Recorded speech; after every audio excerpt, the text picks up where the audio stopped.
Wanita yang rela dimadu dan diduakan oleh seorang pria idaman, baginya hal tersebut adalah sah-sah saja, asalkan sang pria nantinya dapat menafkahi dia, baik secara materi yang tentunya berkecukupan dan secara rohani juga.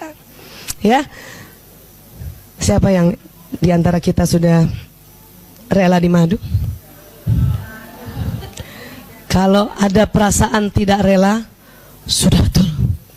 Ya, sudah betul. Walaupun kalau kita banyak taklim, kemudian kita belajar banyak ya tentang ya syariat-syariat Islam, terutama untuk masalah hubungan suami istri, ada satu titik memang terkadang ya kita siap di poligami. Poligami bukan di madu. Lain. Apa kita membahas lagi kata-kata ini berurutkan kamus bahasa Indonesia? Ya. Kalau di madu, ya, di madu itu konotasinya negatif. Kalau poligami konotasinya netral.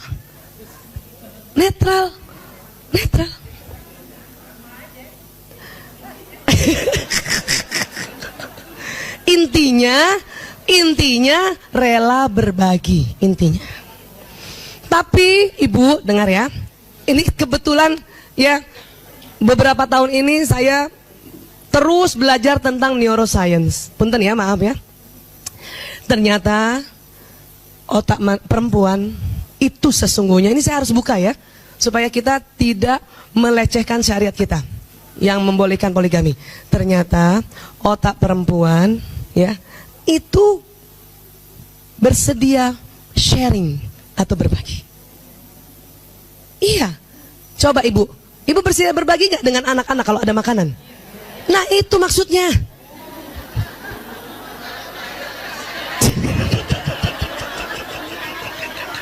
Kata ibu-ibu, kalau gitu mah iya. Tapi ternyata bukan hanya sekedar rela berbagi dengan anak-anak. Perempuan juga rela berbagi dengan saudaranya, rela berbagi dengan teman-temannya. Gitu. Betul. Makanya syariat kita membolehkan poligami. Allah tahu persis, Allah sang pencipta kita. Ya. Cuman memang kalau kita nggak banyak belajar, pasti kita menentang. Seperti udah.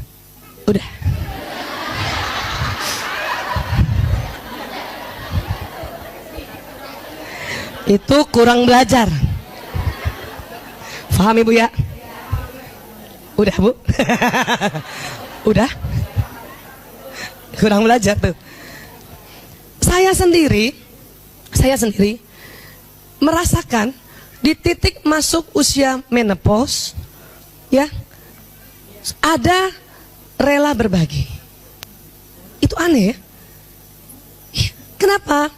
Karena masih ingat teori kita, otak laki-laki ada namanya, otak manusia ini, baik laki perempuan, ada persis di tengah, namanya hipotalamus. Boleh minta bantu?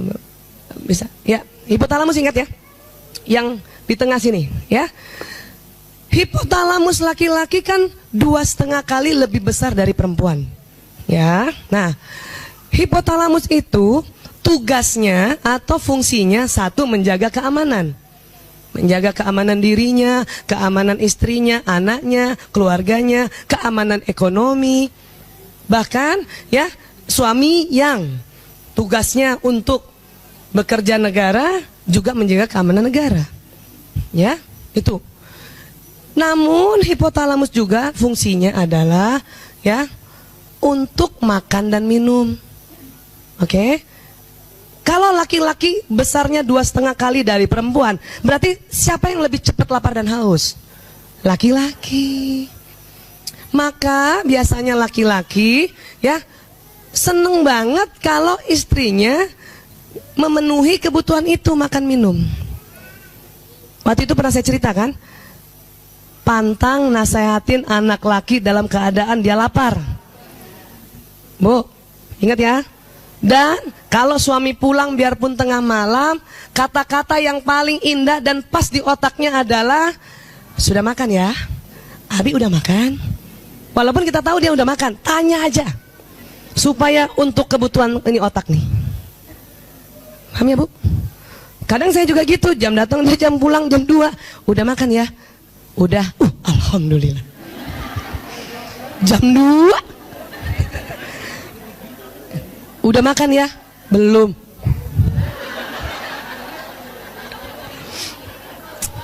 Alhamdulillah sekarang ada GoFood. Zaman dulu tuh pasti mie instan lagi tuh. Tapi suami saya sangat menyadari, dia memilih istri yang kecerdasan naturalisnya nomor 8. Bakat masaknya nomor 8. Maka jauh banget. Dia tidak menuntut saya bisa masak. Karena kecerdasan bakat masak saya itu, bakat orang kan masih ingat pelajaran kita kan ada 8 ya. Kalau udah penomor 8 itu nggak bisa di-upgrade. Punya kecerdasan bakat masak nomor 8 ya, masaknya kan nggak enak. Mau ikut kursus, selesai kursus itu juga cuma 5 nilainya. Kalau gitu apa? Ya itu tadi, kembali sini. Hipotalamus juga adalah pusat syahwat birahi. Paham? Ya. Kalau laki-laki 2,5 kali lebih lebar, berarti siapa yang lebih banyak pusat syahwat birahinya?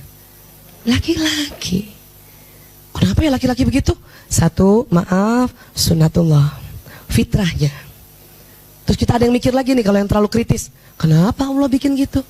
Nggak bikin aja itu otak laki-laki sama hipotalamusnya dengan perempuan, supaya syahwatnya sama. Bu, ibu mau suaminya yang jaga ibu atau ibu yang jaga suami? Ini tanya dulu nih. Ya, karena tugas suami jaga kita lebih besar, ya, makanya Allah buat ini besar. Paham ya Bu? Iya. Tapi otomatis juga syahwat birahinya besar. Kenapa? Ada kaitannya? Nggak ada. Apa? Buat laki-laki atau buat suami kita, pada saat dia mencari nafkah untuk menjaga keamanan ekonomi keluarganya, sangat tegang di luar sana waktu dia bekerja. Dan untuk melepaskan ketegangannya, ini nih harus dibuat rileks. Hipotalamusnya nggak tegang. Caranya hubungan intim suami istri. Jadi kalau suami kita kerjanya lagi banyak, order lagi banyak, proyek lagi banyak, itu tuh dia akan harus rilekskan hipotalamusnya supaya berpikirnya bagus, yaitu apa? Hubungan intim. Ini. Nah sekarang, kalau kita mau hipotalamusnya laki-laki lebih kecil atau sama dengan perempuan, bahaya. Punten ibu ya, maaf ya. Ada penelitian, maaf, seorang gay ya, karena dia berubah orientasi seksualnya, harusnya senang dan hasrat sama perempuan, dia berubah dengan laki-laki. Apa yang terjadi? Hipotalamusnya menyusut, bahkan lebih kecil dari perempuan.